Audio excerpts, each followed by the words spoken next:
कांग्रेस के पूर्व अध्यक्ष, हम सब के नेता माननीय राहुल गांधी जी का, वेणुगोपाल जी, बंसल साहब और मेरी तरफ से मैं स्वागत करता हूं। बहुत मुश्किल समय में एक अच्छी खबर आई, जैसा आदरणीय राहुल जी ने कहा कि आज हिंदुस्तान ने ऑस्ट्रेलिया में अपनी जीत का झंडा गाड़ा है। सब देशवासियों को राहुल गांधी जी की तरफ से, कांग्रेस अध्यक्षा जी की तरफ से बहुत बहुत बधाई। देश का किसान जो पीड़ा में है उसे लेकर आज राहुल गांधी जी आपसे बात करेंगे और भारतीय राष्ट्रीय कांग्रेस की ओर से एक किसान की पीड़ा को लेकर एक पुस्तिका जो सर्कुलेट की जाएगी। मैं सबसे पहले आदरणीय राहुल गांधी जी से और संगठन महासचिव प्रभारी और हमारे कोषाध्यक्ष जी से अनुरोध करूंगा कि पहले वो बुक रिलीज कर दें और उसके बाद राहुल जी आपसे बात करेंगे। आदरणीय राहुल जी, 2 मिनट हो जाएगी।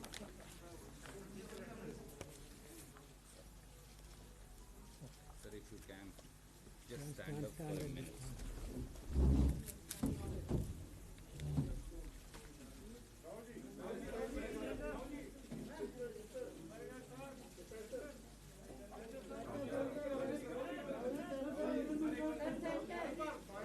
देखें, सी कितने फेयर हैं हम लोग, इधर भी दिखाते हैं, उधर भी दिखाते हैं, उधर भी दिखाते हैं। हाँ, बीजेपी होती तो बस ऐसे करती।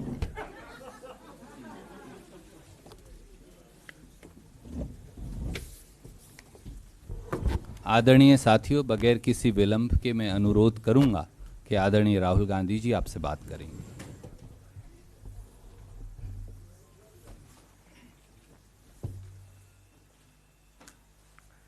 Good morning. There is a tragedy unfolding in our country today. Government wants to ignore this tragedy. It wants to misinform people about this tragedy. But the truth is that a huge tragedy is unfolding. And I'm not just talking about the farmers, because that is only a part of that tragedy.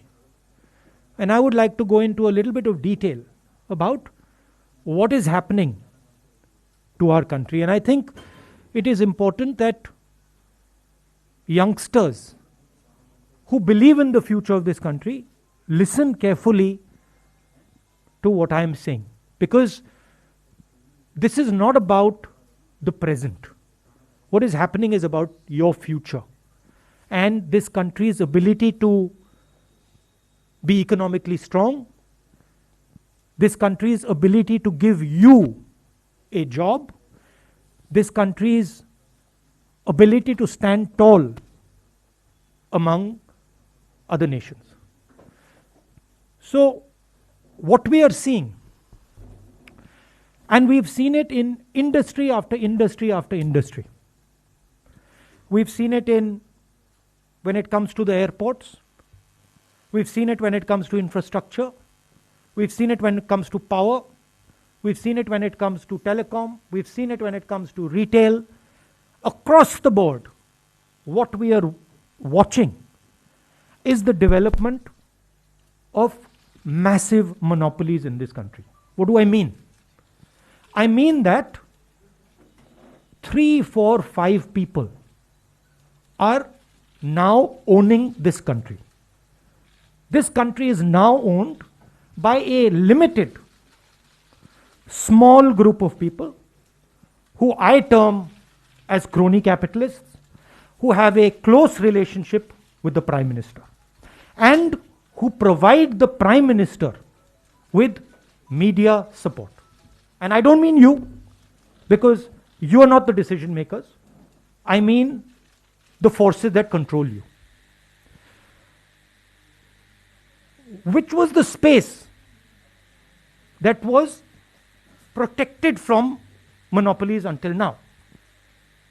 First of all, the biggest business in this country, and this is something that youngsters have to understand, the biggest business in this country is agriculture. 60% of our people are in agriculture, and in terms of the value, agriculture is by far the biggest hit. Agriculture is not just what the farm grows. Agriculture is the machinery that moves that produce. Agriculture is the structure of how that produce is sold. And now what we are seeing is the last bastion that was protected from monopoly is now being overrun. How is it being overrun? 3 new laws have been passed. They're designed to destroy Indian agriculture. How are they designed to do it? By destroying the mandi, by destroying the Essential Commodities Act, and by making sure that no Indian farmer can go to court to protect himself. And to me, it is a tragedy that this entire country is just watching this ridiculous show. It is a tragedy because it shows me that the country itself is not able to understand the depth of what is happening. So what is going to be the result of this? The result of this is going to be 3 or 4 people are going to own India. 3 or 4 people are going to own the entire agricultural system.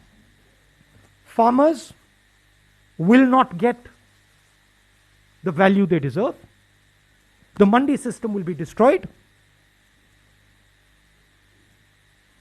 3 or 4 businessmen will be able to store millions and millions and millions and millions of tons of wheat, rice, other essential commodities. And then, my friends in the middle class, you will be paying prices that you have never imagined.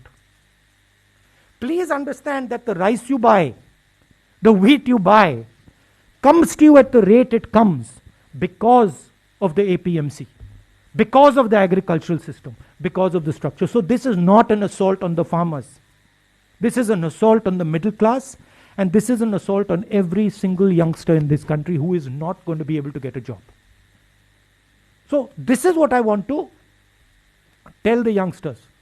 Realize that your independence is being taken away.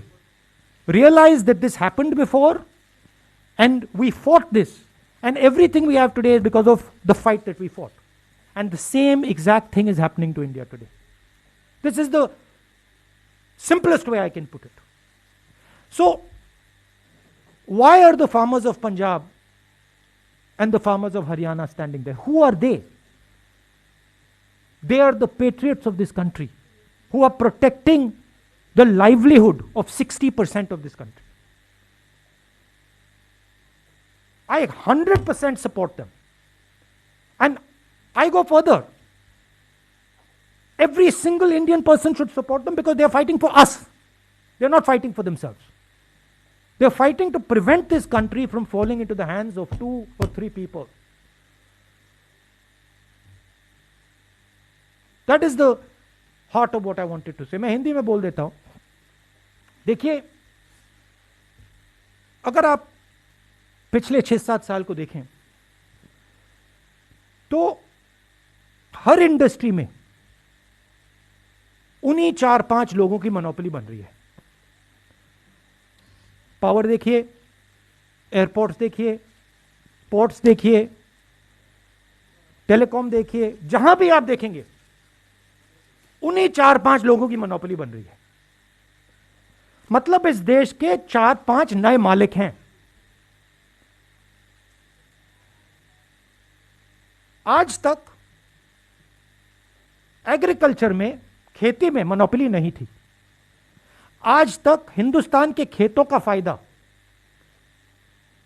किसानों को जाता था, मजदूरों को जाता था, middle class को जाता था, गरीबों को जाता था. कैसे? एक पूरा ढांचा था जो इन लोगों की रक्षा करता था. उसमें मंडियां शामिल थी, उसमें एसेंशियल कमोडिटीज एक्ट शामिल था, उसमें लीगल सिस्टम शामिल था। ये 3 कानून खेती में, एग्रीकल्चर में एक बार फिर जो इंडिपेंडेंस से पहले हालत थी वो करने जा रहे हैं। 4-5 लोगों के हाथ में पूरा का पूरा एग्री हिंदुस्तान की खेती का ढांचा नरेंद्र मोदी जी दे रहे हैं। इसीलिए किसान बाहर खड़े हैं और किसान अपनी रक्षा नहीं कर रहे हैं।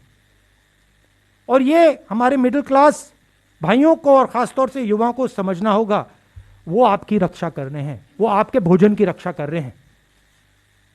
और हम सबको पूरा का पूरा उनको समर्थन देना है।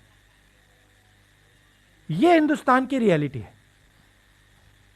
अब आप मुझसे कोई सवाल पूछना चाहते हैं, जरूर पूछिए।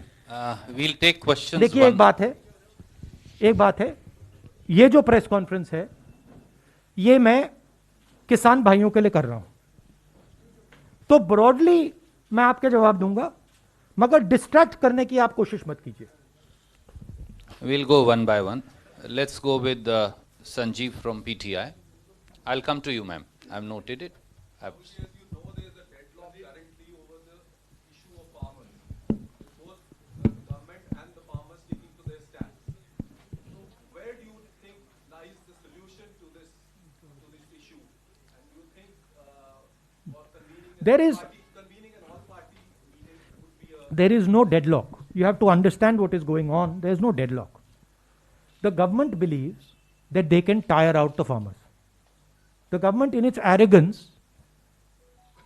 believes that किसानों को थकाया जा सकता है, किसानों का बेवकूफ बनाया जा सकता है। किसानों को ना थकाया जा सकता है, ना उनका बेवकूफ बनाया जा सकता है। किसान प्रधानमंत्री से ज्यादा होशियार है। प्रधानमंत्री से ज्यादा समझ हिंदुस्तान के किसान को है, क्या हो रहा है क्या नहीं हो रहा है। तो that is the reality. Solution एक ही आएगा, ये तीनों कानूनों को वापस लेना पड़ेगा, और कोई सोल्यूशन नहीं आएगा। We are exerting more pressure. We are already exerting pressure. This press conference is a means of exerting pressure.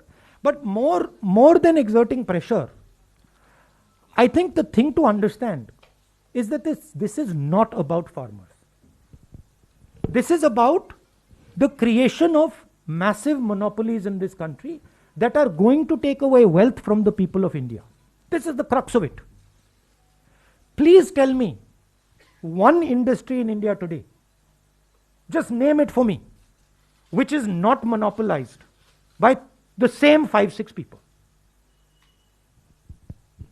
That is the real crux of the issue. The farmers are, this is the first step, but you will see after the farmers, India will not be able to produce jobs. Why is it that the Indian economy has gone from the best performance to the worst performance? Siddharth from ANI, I've noted that.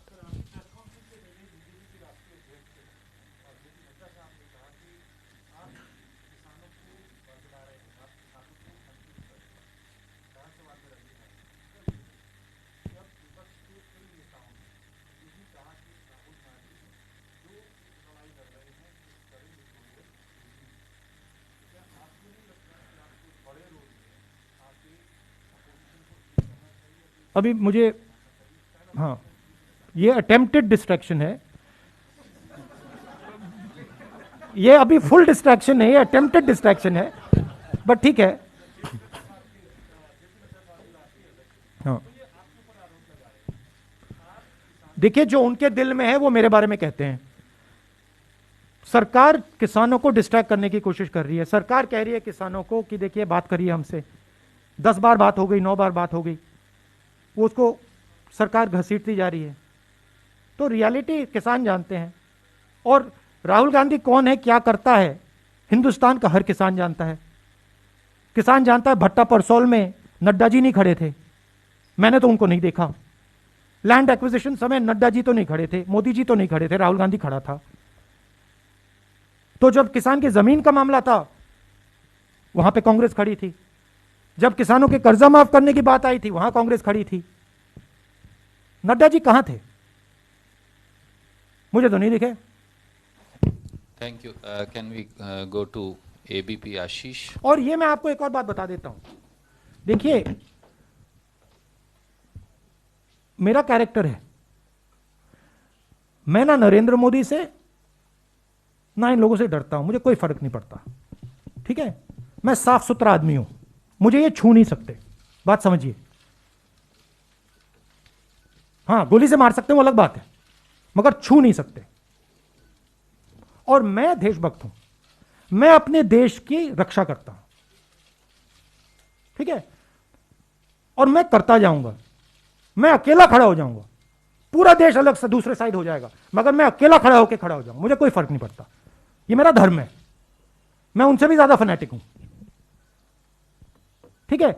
और यहां क्या हो रहा है, जिस चीज के लिए देश लड़ा था 70-80 साल पहले, वो फिर से हो रहा है। आज मेरी बात मत मानो, जब गुलाम बन जाओगे तो फिर मानना, मेरे लिए एक्सेप्टेबल है, मैं तो गुलाम नहीं हूं ना। आशीष फ्रॉम एबीपी। सर, जिसका रेफरेंस सिद्धार्थ ने दिया, जेपी नड्डा साहब ने कुछ स्पेसिफिक चीजें पॉइंट आउट की हैं। उन्होंने कहा है कि एपीएमसी एक्ट को रिपील करने की बात आपके मैनिफेस्टो में क्यों की? दूसरा उन्होंने कहा स्वामीनाथन आयोग की रिपोर्ट को आप लोगों ने स्टॉल क्यों किया, एमएसपी के प्राइसेस क्यों नहीं बढ़ाए? ये उनके स्पेसिफिक क्वेश्चंस हैं। इसके अलावा मैं ऐड ऑन करना चाहता हूँ सर, क्योंकि आज सुबह सुबह आपने भी ट्वीट किया था, जेपी नड्डा साहब ने आपसे चाइना वाले इशू पर भी सवाल पूछा है कि आप क्यों ये क्वेश्चन रेज कर रहे हैं, जबकि ये जमीन पंडित नेहरू के जमाने में चाइना ने कब्जा। ये क्या जेपी नड्डा मेरे प्रोफेसर हैं क्या, कि मैं इनको जवाब देता जाऊं? ये कौन है ये? क्या ये हिंदुस्तान के प्रोफेसर हैं, टीचर हैं क्या? उनका क्यों जवाब दूं मैं? कौन होते हैं वो? मैं हिंदुस्तान का जवाब देता हूं, किसान का जवाब देता हूं। किसान मुझसे कोई भी सवाल पूछे जवाब दूंगा।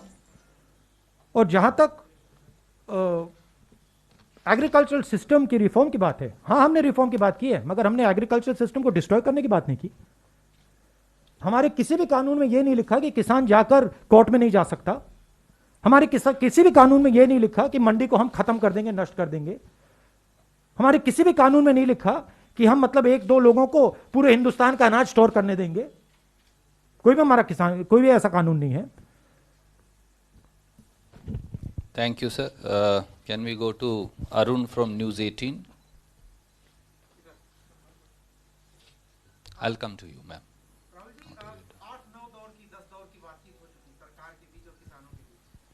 सरकार ये उम्मीद कर रही है कि कभी तो बीच का कोई रास्ता निकल जाए ताकि हमारी भी फेस सेविंग हो जाए और किसानों की बात भी रह जाए। अब संसद का सत्र आने वाला है, क्या कांग्रेस पार्टी संसद के अंदर तीनों कानून को खत्म करने से कुछ भी कम पर मान सकती है, या खत्म करने के बाद नहीं, देखिए, सॉरी, खत्म करिए, डिस्ट्रैक्शन वाला, ठीक है, उसको आप बाद में बोल देना, पहले इसको मैनेज करता हूं। देखिए, ये एक प्रोसेस है। ये जो 3 कानून है, ये प्रोसेस के एक भाग है। प्रोसेस क्या थी? प्रोसेस भट्टा परसोल, प्रोसेस लैंड एक्विजिशन, प्रोसेस की नरेंद्र मोदी जी ने कहा मैं बोनस नहीं दूंगा, एमएसपी में सही पैसा नहीं देना। आस्ते आस्ते आस्ते आस्ते नरेंद्र मोदी जी, बीजेपी किसान को कमजोर करने की कोशिश कर रहे हैं। एक बार किसान कमजोर हो गया तो फिर वो लड़ ही नहीं पाएगा। तो ये जो 3 कानून है, ये एक प्रोसेस है, ये यहां नहीं रुकने वाले। इनका लक्ष्य है कि हिंदुस्तान के किसान को ये खत्म करना चाहते हैं। और ये जो पूरा एग्रीकल्चरल सिस्टम है, ये अपने 3-4 मित्रों को देना चाहते हैं। ये रियलिटी है। और हमारा काम हिंदुस्तान का जो किसान है उसका प्रोटेक्शन करना है। तो इस स्पेसिफिक इंस्टेंस में ये 3 कानूनों को रद्द करना ही पड़ेगा। कांग्रेस पार्टी की पोजीशन है, किसानों की पोजीशन है। मगर आप यह मत सोचिए कि अगर ये 3 कानून रद्द हो गए नरेंद्र मोदी वहां रुकेंगे, वो नहीं रुकने वाले। वो हिंदुस्तान के एग्रीकल्चरल सिस्टम को 3-4 लोगों के हाथ में करना ही चाहते हैं और हमें उनको रोकना है। नहीं, वो डिस्ट्रैक्शन वाला अब मैं आपके पास वापस आऊंगा। पूछ लो, फिर मैं वापस आ जाऊंगा। I'll come to you. Sanjay Mishra ji from Jagran. Supreme court ने इस कानून को कार्यान्वयन पर रोक लगा दिया है और एक 4 सदस्यीय कमेटी बनाएगी जिसके एक मेंबर ने ऑलरेडी अपने आप को विड्रॉ कर लिया है। क्या लगता है आपको कि इस कमेटी से कोई हल निकल पाएगा? देखिए, सुप्रीम कोर्ट पे मैं टिप्पणी नहीं देना चाहता हूं, बट सुप्रीम कोर्ट की रियलिटी पूरे हिंदुस्तान को दिख रही है। Thank you, sir. I'll come to you. I'll come to you. Anand Patel from India Today. You spoke about the narrative and the agenda which the government is trying to set whenever it is in a suit. The farmers were also labeled as Naxals and terrorists and Khalistanis, and certain media also take it up. Now they stand exposed to the WhatsApp chat linked leaks. How do you see this kind of attempt, time and again by the government whenever such incidents occur? Look, the law will take its own course, but I have an observation. This was top secret information. This was not provided to anybody else. There were 4 or 5 people who knew this information. Prime Minister of India, possibly the Defense Minister of India, the Home Minister of India, the Air Force Chief. These would be the 5 people who would know this. This is a criminal act. Giving official secret information to a journalist is a criminal act, both on the part of the person who accepted it and on the part of the person who gave it. These people call themselves patriots, right? There's nothing patriotic about putting our Air Force at risk. There's nothing patriotic about taking political advantage so that our aircraft gets shot down, so that the Pakistanis know that our Air Force is coming, right? If Mr. Arnab Goswami knows, if it is on his WhatsApp, I assume the Pakistanis also know it. It's not a very big jump, right? So it is a criminal action, and that investigation should begin. I want to know whether it was the Prime Minister of India who told Arnab Goswami, or it was the Defense Minister, or it was the Home Minister, or NSA. I want to know which one of those people told this man. And this is a criminal action, so that, it should be looked into. Thank you. Let me go back to Uma Shankar ji from NDTV. Also, the distressing thing, I haven't gone into the details of it, but the distressing thing to me was somebody saying this is going to be very good for us when our CRPF boys are killed, right? That is a anti-national act, and I don't like that language. Thank you. Sir, just 1 minute. Uma Shankar. Hindi में बोल दूं? देखिए, अच्छा आप सवाल है, एक तो किसान से है, दूसरा जवान से है। किसान जो है वो किसी भी तरह से पॉलिटिकल एक प्लेटफॉर्म आप लोगों को नहीं दे रहे हैं, हालांकि आप किसानों की लगातार बात कर रहे हैं, उनकी लड़ाई संसद के भीतर लड़ने की बात कर रहे हैं, लेकिन सड़कों पे वो आप लोगों को किसी भी पॉलिटिकल पार्टी को मंच नहीं दे रहे हैं। क्यों कांग्रेस इन रूट्स नहीं बना पा रही है? नहीं, ये बात नहीं है। हम किसान की इंडिपेंडेंस को रिस्पेक्ट करते हैं। ये हम बात एक्सेप्ट करते हैं कि ये किसानों का आंदोलन है, और हम उनकी जो स्पेस है, उनकी जो जगह है, उसकी इज्जत करते हैं, उसका आदर करते हैं, उसका रिस्पेक्ट करते हैं। ये रियलिटी है।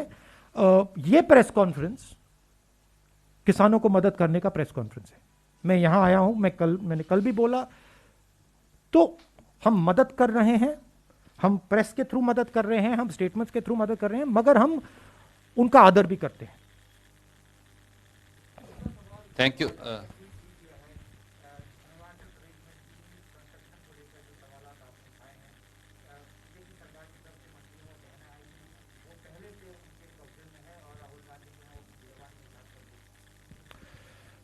देखिए, मैंने कोरोना के समय कहा था फरवरी में कि बहुत बड़ी प्रॉब्लम क्रिएट होने वाली है। आप में से लोगों ने मजाक उड़ाया, ठीक है? आप में से लोगों ने कहा कि देखो राहुल गांधी क्या बोल रहा है। शब्द था फियर मॉन्गरिंग। मैं आपको आज बता रहा हूं, और आप अपने नोटपैड में ये लिख दीजिए। चाइना हिंदुस्तान की कमजोरी को देख रहा है और समझ रहा है, और चाइना के पास एक साफ क्लियर स्ट्रेटेजिक विजन है। वो दुनिया को शेप करना चाहते हैं। हिंदुस्तान के पास कोई स्ट्रेटेजिक विजन नहीं है। हिंदुस्तान कभी ये करता है, कभी वो करता है, स्ट्रेटेजिकली काम नहीं कर रहा है। चाइना ने हिंदुस्तान को 2 बार टेस्ट किया है। एक बार ढोकलाम में टेस्ट किया है और अब लद्दाख में अपने ट्रूप्स डालकर टेस्ट किया है। वो टेस्ट कर रहा है, वो ऐसे देख रहा है। और मैं आपको बता रहा हूं कि अगर चाइना को क्लियर मैसेज हिंदुस्तान ने नहीं दिया, अगर हिंदुस्तान ने क्लियर अपने दिमाग में स्ट्रैटेजी नहीं बनाई, चाहे वो मिलिट्री स्ट्रैटेजी हो, चाहे वो इकोनॉमिक स्ट्रैटेजी हो, चाहे वो जियोपॉलिटिकल स्ट्रैटेजी हो, तो चाइना चुप नहीं बैठेगा। चाइना इसका फायदा उठाएगा और जब फायदा उठाएगा तब नुकसान हो जाएगा, तब आप उसको रोक नहीं पाओगे। इसीलिए मैं रिपीट करता जा रहा हूं, मैं रेड फ्लैग रेज कर रहा हूं सरकार के लिए। आपके जमीन के अंदर आ गए हैं, आपको लगता है कि ये इसको आप तू मैं करके परे कर सकते हो।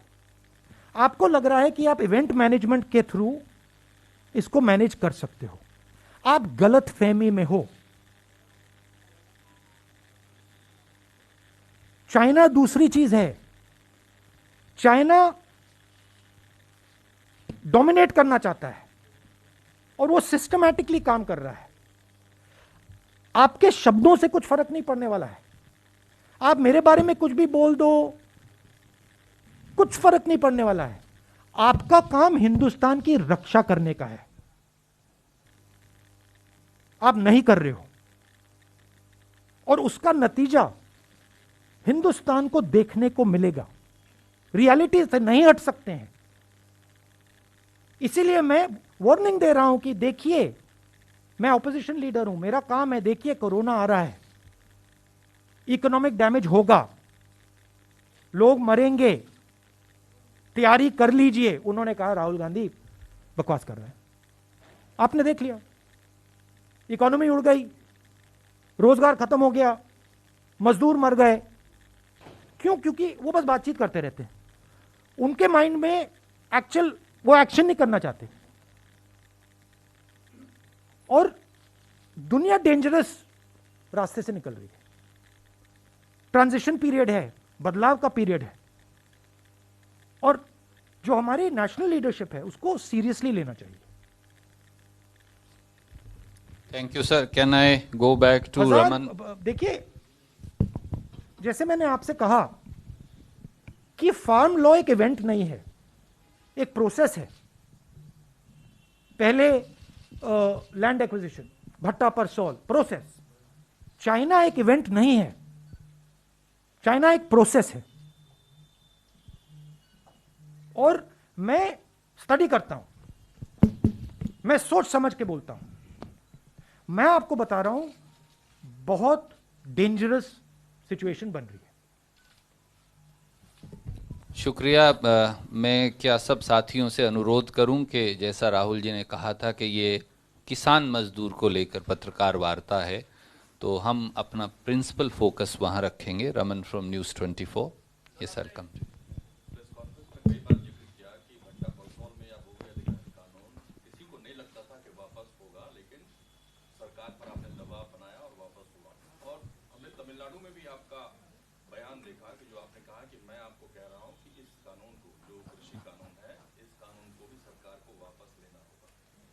किसान नेता का बयान कल या परसों आया था। उन्होंने कहा कि अगर विपक्ष मजबूत होता तो शायद हम लोग को सड़क पर बैठना नहीं पड़ता। कई महिलाओं ने कहा कि हम अपने घरों से नहीं निकलते हैं, लेकिन यहाँ पे सड़क पर टेंट में बैठे हुए हैं। आपको लगता है कि ये रियलिटी है? उनको भी इस बात को स्वीकार करना पड़ रहा है कि विपक्ष मजबूत नहीं है, इसी के चलते? देखिए, जो विपक्ष लड़ता है वो इंस्टीट्यूशनल फ्रेमवर्क के साथ लड़ता है। विपक्ष को फ्री एंड फेयर मीडिया की जरूरत होती है। विपक्ष को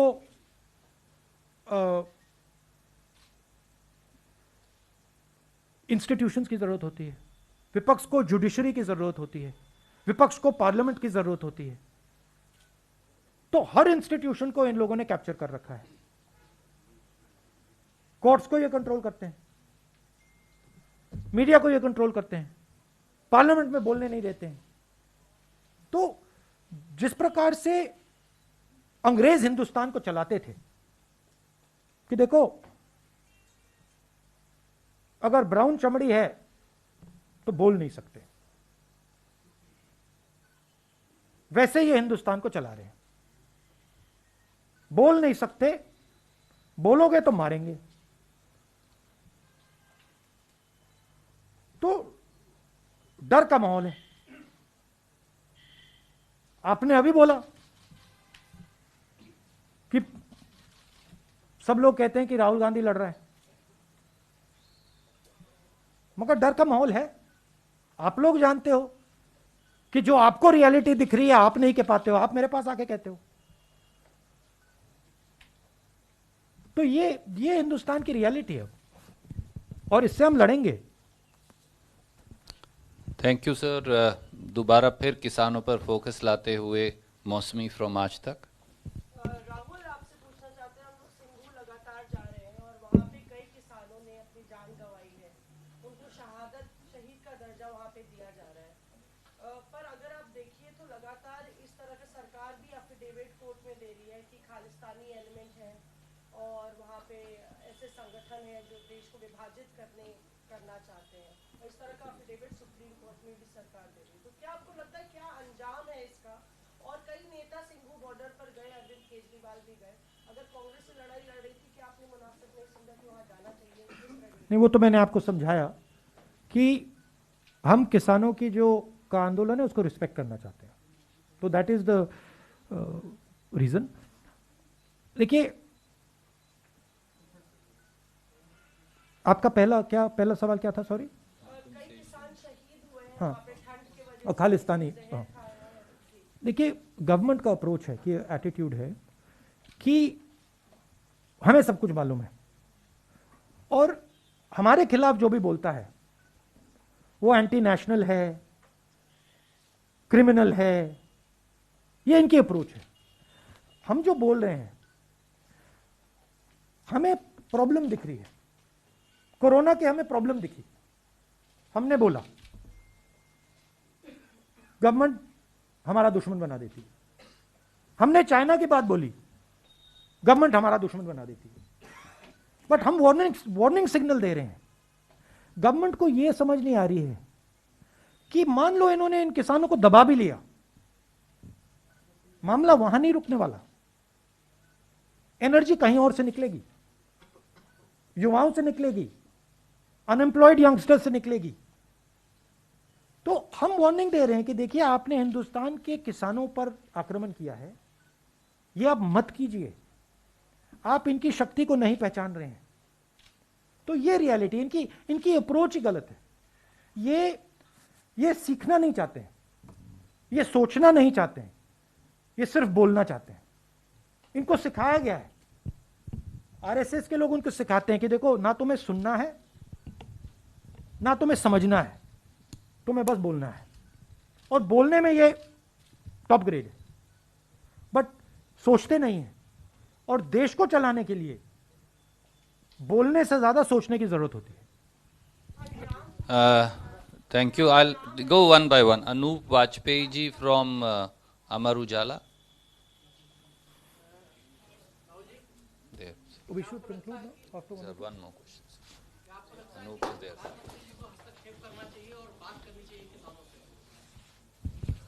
उनकी स्टाइल ही नहीं है। अब उनकी स्टाइल ही नहीं है, तरीका ही नहीं है उनकी दूसरी अप्रोच है।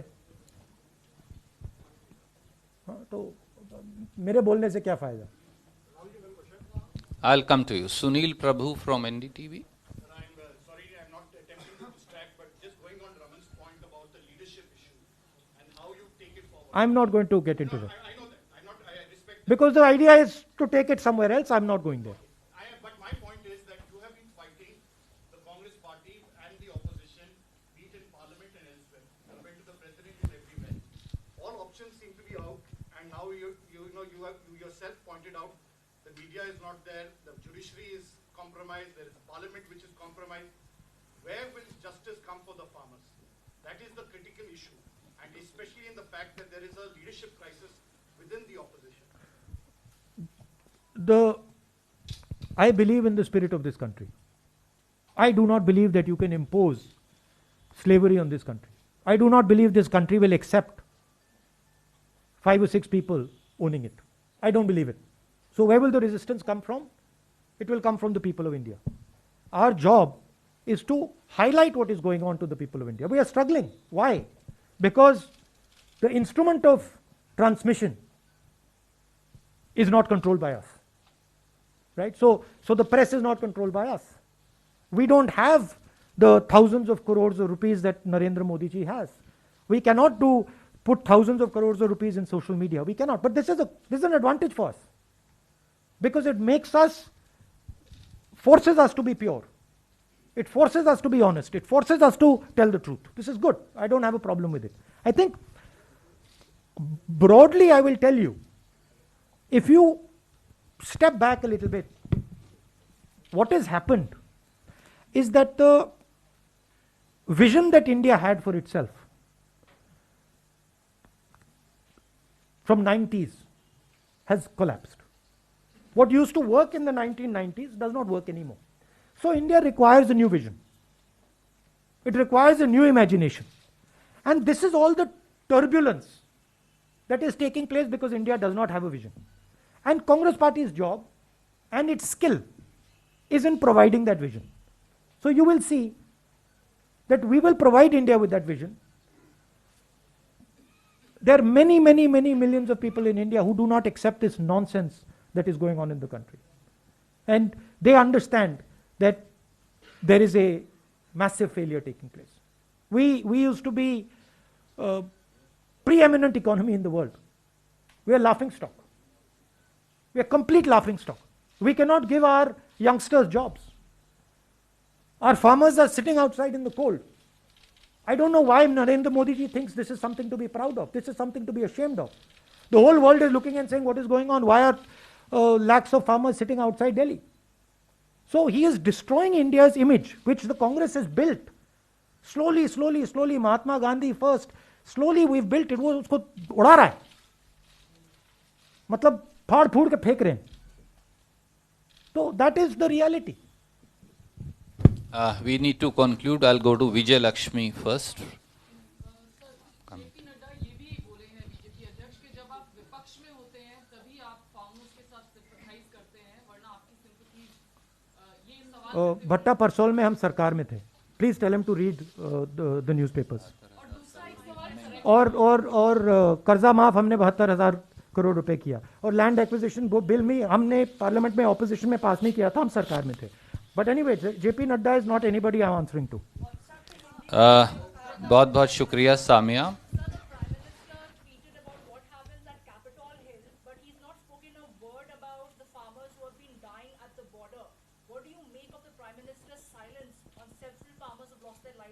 Well, I remember the Prime Minister saying, "Is bar Trump Sarkar." I remember in Texas it was that, he was holding his hand up and saying, "Is bar Trump Sarkar." Sorry, I'm not Trump. He's not Trump. I'm Joe Biden. Look, the point is whether he is Trump or Joe Biden. The point is whether he is Trump or Joe Biden, right? As a Prime Minister of a country, you don't do something like that. Because you're disrespecting the people of the United States by doing this. Because this is their choice, not your choice. So it is a lack of understanding of fundamentals. And now of course, Trump lost. So. Thank you, Supriya. Hindi में बोलना था आपको. WhatsApp की जो leaks हुए हैं national ship अच्छा, हाँ. जुड़े हैं देश के चौथे स्तंभ पे सवाल कर रहे हैं. देखिए, not be booked as for treason and as a traitor because he's leaking classified information. वो किसको बुक करना है? वो जर्नलिस्ट को बुक करना है या उनको बुक करना है जिन्होंने इंफॉर्मेशन दिया, या दोनों को बुक करना है? दोनों को बुक करना पड़ेगा क्योंकि इंफॉर्मेशन दिया भी किसी ने है और लिया भी किसी ने है. देखिए, एक जर्नलिस्ट को डिफेंस का सेंसिटिव इंफॉर्मेशन बालाकोट से पहले इंफॉर्मेशन दी जा रही है। उसी जर्नलिस्ट ने पहले कहा पुलवामा के बाद कि यह हमारे लिए बहुत अच्छा हुआ है। Reflection of the mindset of the prime minister. जो इनकी माइंडसेट है वो उनकी माइंडसेट है। ये देखो हमारे लिए बहुत अच्छा हुआ है कि हमारे 40 लोग मर गए, अब हम चुनाव जीत जाएंगे। आपने इंफॉर्मेशन दी, इंफॉर्मेशन चार पांच लोगों के पास थी। ऐसे मिशन में पायलट्स के पास नहीं होती है। ऐसे मिशन में पायलट्स को लास्ट मिनट में मिलती है। एयर चीफ के पास थी, prime minister, home minister, defence minister, NSA. इन 5 लोगों में से किसी ने इस व्यक्ति को यह इंफॉर्मेशन दी। यह क्रिमिनल एक्शन है। पता लगाना पड़ेगा किसने दी और उन दोनों को जेल में जाना पड़ेगा और यह प्रोसेस शुरू हो जानी चाहिए। मगर यह प्रोसेस शुरू नहीं होगी, मैं बता दूंगा आपको क्यों। क्योंकि प्रधानमंत्री ने इंफॉर्मेशन दिया होगा।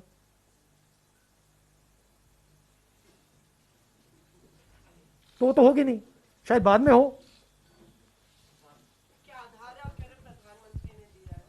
नहीं, मैं बहुत बड़ा आरोप लगा रहे हैं। 5 लोगों के पास है। आपके पास इंफॉर्मेशन थी, आप तो नहीं दे सकती थी। Prime minister knew, air chief knew, NSA knew, home minister knew, defence minister knew, 5 people knew. Which one? इनमें 5 में से किसने दिया? तो दैट इज क्लियर कट, सीधी बात है। 1 second sir, last question Ranjita ji. Rahul, इस पूरे किसान आंदोलन के दौरान कई चीजें देखने को मिली, कई चीजें सुनने को मिली। एक जो अहम चीज रही वो ये कि असली और नकली किसान।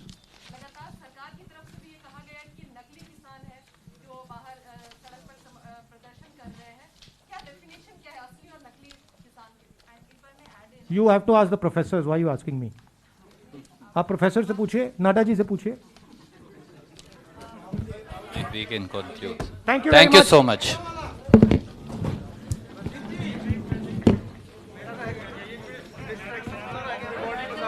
कब होगा?